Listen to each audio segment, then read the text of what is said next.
if somebody is saving the day, whoever the person is that's coming in to save the day needs to understand that you can't drown yourself in the process.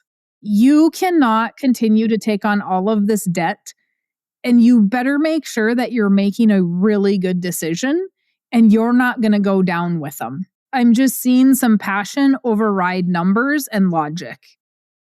Hello, and welcome back to the podcast. Thank you very much for being here.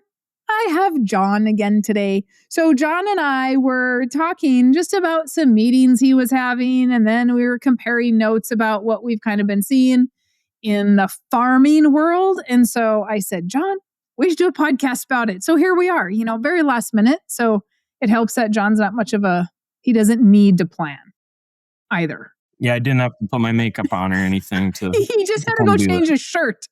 I actually had to get ready for the day. So at least John's got a polo on. Yep. All right. So let's talk about, I think it's important that you guys hear kind of what we're seeing. Because a lot of times you think I'm crazy and I'm the biggest idiot you've ever met because I'm like, oh no, this is going on or that's going on. And you're like, no, it's not. And so I think it's going to be fun to have John also talk about it because it's not just myself that I'm seeing it. John and I just went over our numbers yesterday, and I had 250 one-on-one meetings with clients last year, and you had about 230. 230 one-on-one meetings with clients. So between the two of us, 470 farmers, because I would say 97% of those people actively farm. The other 3% want to farm, but don't farm. Otherwise, they typically are like, it's rare. I should say 0.01% maybe don't have anything to do with farming. But you'll run into it occasionally. I feel like, correct me if I'm wrong, but I feel like we really kind of get a good grasp on what's happening all over the country financially with farmers. Yeah, I would say so. You see people from all over the country and all sorts of different crops and types of livestock and a bunch of different structures on how they pass things down from one generation to the next or how they do a buyout or something. Mm-hmm. So you end up with a fairly good feel for it. And it's not just row crops. Like you've got you got nut farmers, right? You've got your pecans and your almonds, and you've got peppermint. Yeah. One of them. Yeah. I talked to them a couple years ago. We should talk about that because I heard through our office grapevine the latest on that. But yeah, we've had peppermint, we've had Timothy hay, we have people that raise rabbits to sell them to reptile places. Christmas trees. Yeah. It says like pumpkin patches, like anything. It's not just cotton, soybeans, corn, which is, I think, what a lot of people see. We have citrus. We have blueberries. You've got your fruits and all the other things. And so I think it's important that people understand that when I'm talking or when you're talking about, hey, what's going on? It's not just, oh, Mary Jo and John are in the Dakotas and they're only seeing what's happening in North Dakota and South Dakota. And by the way, I am North and John is South. So you rarely hear me say the Dakotas. We are not the same. So anyway, we were talking about, you had another client today or potential client today that was a millennial. Yep, he was 32. 32 and having to take over the operation because dad failed. Yeah, his dad they'd been planning a retirement for dad, and it sounded like they had about a 5-year plan that they were going to do that on. And, it sounded like 2 years into that, the dad was like, I'm done. I want to be done now. And it happened to coincide with a very poor yield year with a drought just and everything. So happened to coincide. Yeah, some bad years. Well, it ended up being this younger guy's first year with the bad yields. Yeah, but did dad, okay, I won't make he got out before that. But anyways, he kind of got dumped on him all at once. And so he had to do a big buyout to dad and buy his equipment and everything. And it really put this guy behind the eight ball then, for the whole last year. And now he's still trying to take any available cash he can, get the bank off his back basically, because they're putting a lot of pressure on him, the way it sounded, to get some debt paid down, because this younger guy doesn't have very much collateral. Mm-hmm. Right. So I'm sure they're freaked out by that. Yep. And that's one, get that paid down ASAP. So he didn't necessarily bail dad out. Well, was dad in a financial hardship that he was like, I'm done. I don't want this anymore. You can take over all this debt. Kind of. He just wanted to be done because it wasn't going in a great direction. Oh, okay. So kind of a bailout. He kind of wanted to get his money for his equipment and be done. And the reason John and I were talking about it is because John would tell me this story and then just tell me who he met with today, which I don't hardly ever get to hear about. And so telling me who he met with, and I was like, oh, that's interesting. I had one of those. And I said, I've seen a lot of that. And John said that he has too. And we do not compare notes on a day-to-day basis. We're lucky if we talk every couple of weeks.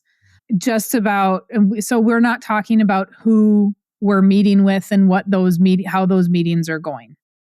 So I found it very interesting that I've talked about this before, I believe on the podcast. I know I've done TikToks about it, that I am seeing this huge amount of, and I don't know when the old Gen Xers started, but I'm seeing this huge amount of boomers and Gen Xers that did not operate as a business. And now the millennials and Gen Z are coming in and trying to save the day. They're at least momentum going in a positive direction. Right. And what's happening is they're doing it, there's emotion tied to it.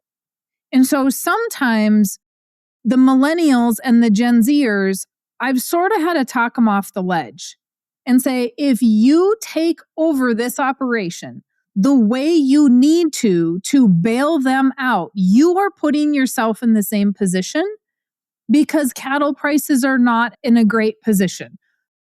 Commodity prices right now are not in the best position. So that you're taking on all their debt, you're moving it to yourself with interest rates where they're at, and when you figure out their payments, and then you look at what dad's paying, when they actually get you the numbers, you're like, you're going to pay more than dad. You may as well just pay dad's debt, right? Yeah. But then how's dad going to live? Because he didn't actually get the money for the buyout, even if you're just paying his debt. And then I'm going to pay dad's debt, but dad's not going to have an estate plan that says I actually get it and I don't have to buy it from my siblings. Yeah. In this case, it sounded like his dad kind of did end up walking away with just his equipment money, and the son had taken on all of his payments and everything. So he really got tossed to the wolves there, it sounded like. And yeah, he's just scrambling to kind of get back on his feet so that he can improve his situation. And he doesn't want this to happen to his kids. Like, he wants to change that so that when he's his dad's age, he doesn't have to do that same scenario and rely on a big buyout to survive the next 15, 20 years. So hence comes infinite banking into play, so that he's got the cash value to retire, he's got the death benefit to leave to the kids, and he's got a plan. Now, the older generation didn't think they needed a plan. They don't really care about a plan. Like, I get it. For some of them, it's too late to do that. Their land was retirement, and they are not going to have that plan. But I think that my warning goes to, hey, if you are a boomer and a Gen Xer and you are financially so strapped, in most cases, it is going to be because you haven't run it like a business.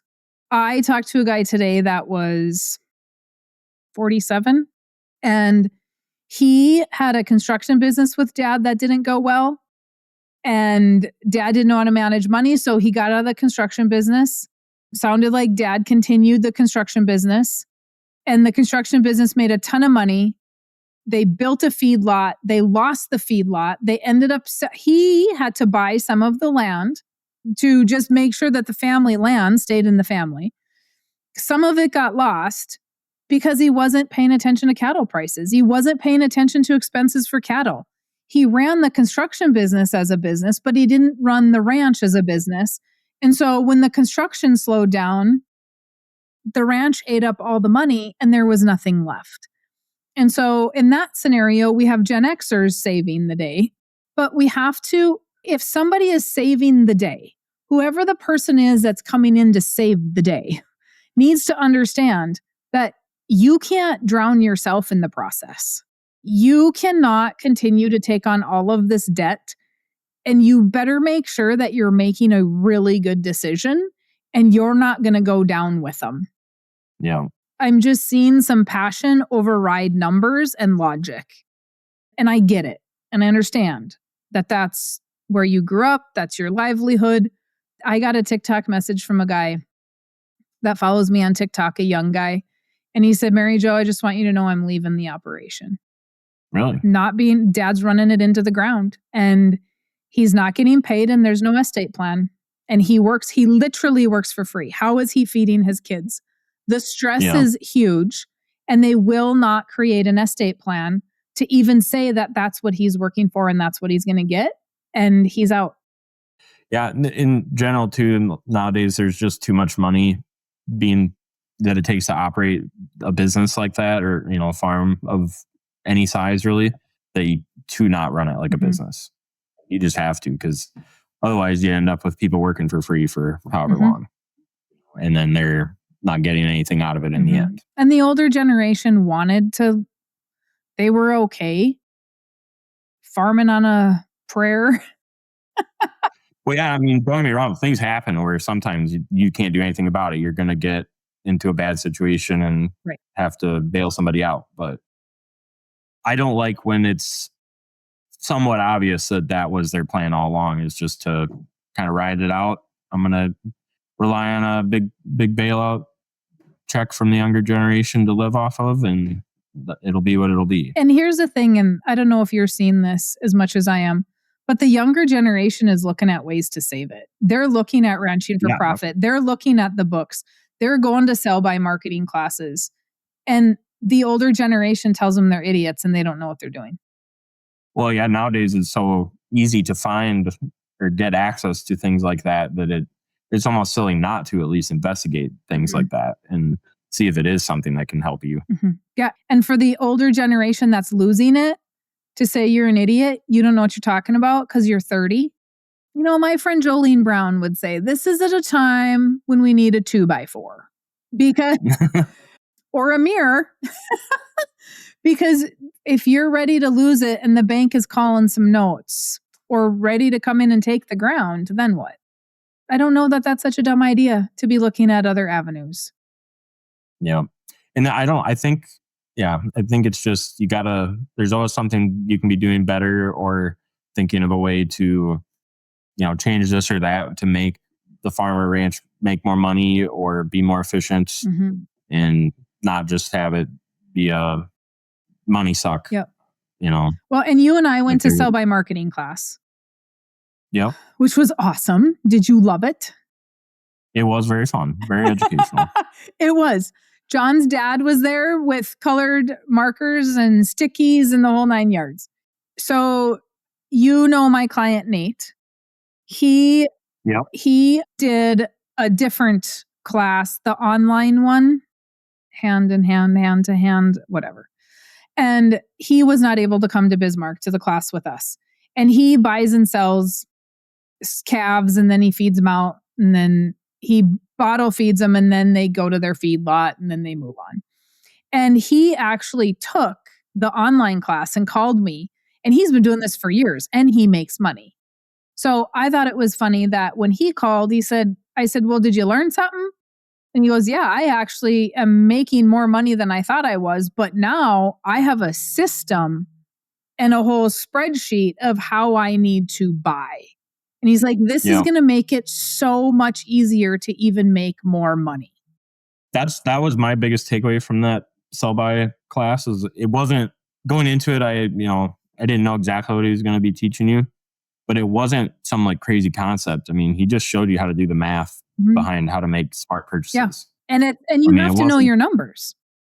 Like, correct, but it's similar to life insurance. Like, we're not reinventing the wheel here. mhm, We're just using a life insurance policy to bank right. with. I mean, And so he just showed me how to do the math to make money with right, cash. it's just one more tool for somebody to come in and say, "Hey, my operation's not profitable. How can we make it profitable or how can we make it more profitable?"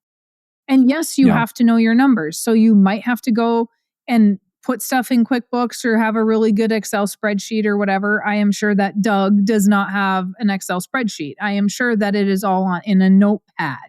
But I did learn that Doug's class is probably a better option. So you guys know that, I really like Doug. And so um, yeah, we did a he great job. did the online class, didn't talk about the human elements of going to a sale barn and what to watch for, where Doug talked a lot about the human factors and the elements and how people are responding and watching auctioneers and having relationships with cattle buyers and all that kind of stuff. And I think some people maybe miss that, but all in all, we're learning. So if our operation's not making money, why are we not allowing the younger generation to go to these type of classes and say, "Hey, this is some information I brought back that could actually help the operation."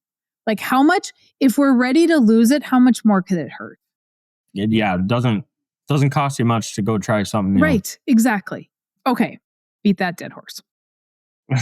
Here's another thing that we've been seeing a lot that we talked about is bad policies or incorrectly structured policies or agents that don't know what they're doing. And I've had a couple of clients that have asked their insurance agent, and one of these companies starts with an N. I always love the N companies, but they asked them for a whole life policy. They're like, "Hey, I want a whole life policy. Can you send me an illustration?"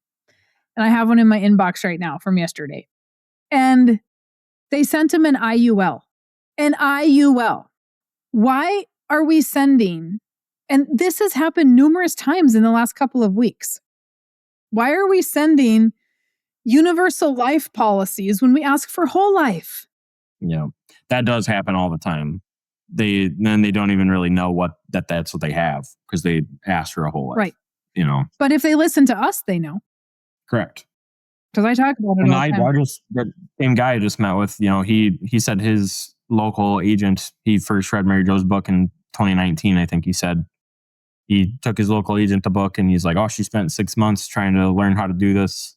You know, with her company, and I think she got it right. And you're looking at it and you're like, it's a whole life at least, so that's partly correct, but you're still years in now and you don't have hardly any cash value to show for it. Yep, because they don't. And that particular company that you were talking about earlier doesn't even have the paid up additions rider. And so Yeah. they can't even do it. Mm-hmm. Or if they do it, it's a 20 pay or it's a paid up at 65 to try to make it look like what we're doing. And they don't understand the concept. And so, A, we need to understand the concept, but B, it's not right. Like I told him, it's like, anybody can sell you a whole life policy.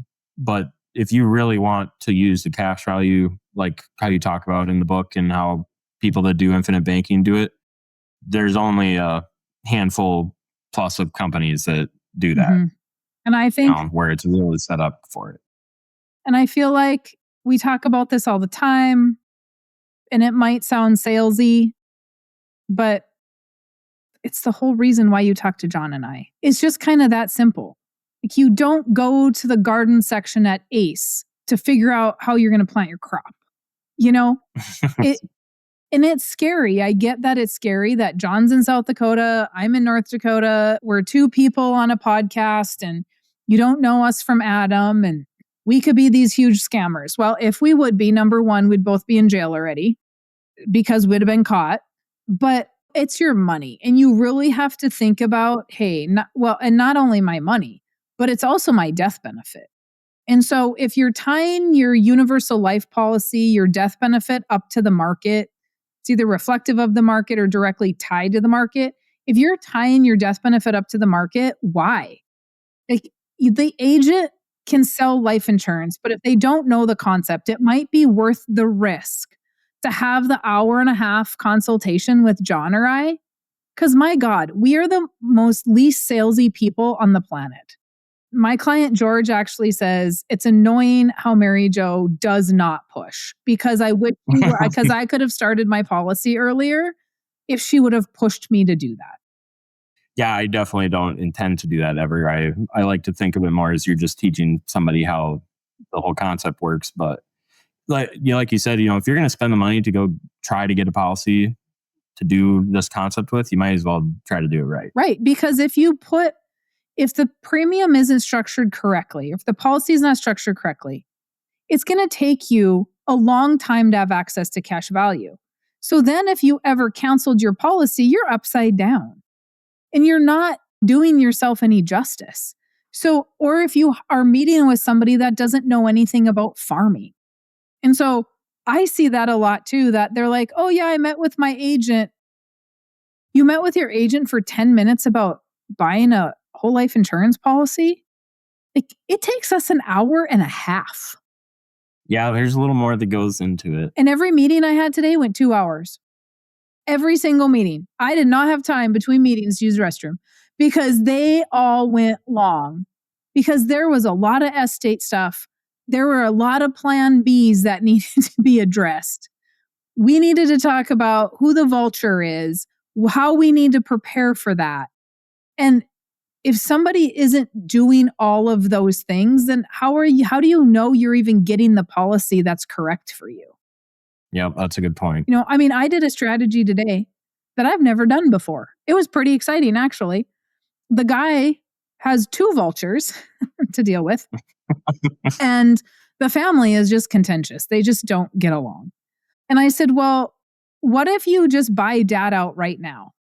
There is nothing to be said. You just buy dad out right now. He takes that money, puts it in a life insurance policy. He gives them the death benefit. Guess what? The death benefit was more per acre than what he paid for the land. I'm like, so you could give him less per acre because the death benefit buys more, right? We're buying discounted dollars. And now you could actually pay less for it and then give them, they could get the death benefit, but the death benefit continued to rise. Dad was close to 80. And the death benefit continued to rise to the point where it was keeping up with inflation on what land values were doing. So Really? Why would we not do that? I said, go get yourself a HELOC and pay dad off, and then he can take the money, put it in a policy. Like, if you don't understand farming and you don't understand those strategies and you don't understand the dynamics of family on the back end, and dad wants to save it, but he doesn't want to make anybody mad, and they're already not getting along, they're just going to sell you a policy. Oh, John, you should just have a policy on you. When in fact, no. No, we need some different strategies here of how we're going to save this operation. Right? Yeah, especially in a deal like that. I mean, sounds like you need to do it on the dad there because it's just there's people to deal with. It's a matter of understanding your client. And you can get life insurance. It's going to be wrong. But if the agent isn't trying to understand what we're doing and they don't know how to structure the policy and then they don't know how to help you with the policy, you stayed local, good for you, but it's not helping you move forward financially in any way, shape, or form. Yeah. Yeah, I felt bad for this guy today where, he was spending $1,400 a month on multiple different life insurance policies and really didn't have any cash value to show for it. So, and they're good whole life. It's a good mutual company. I wouldn't have told him to get rid of them, but they're not going to be that helpful for a while. Right. But because John and I don't tell people to cancel policies, he's going to have to hang in there until they actually start doing something in 15 to 20 years. Yeah. Yeah, I would never tell him to get rid of it. But it'll be a minute before they're helping him. It just kind of sucks. So here's the thing, guys. I think this is awesome.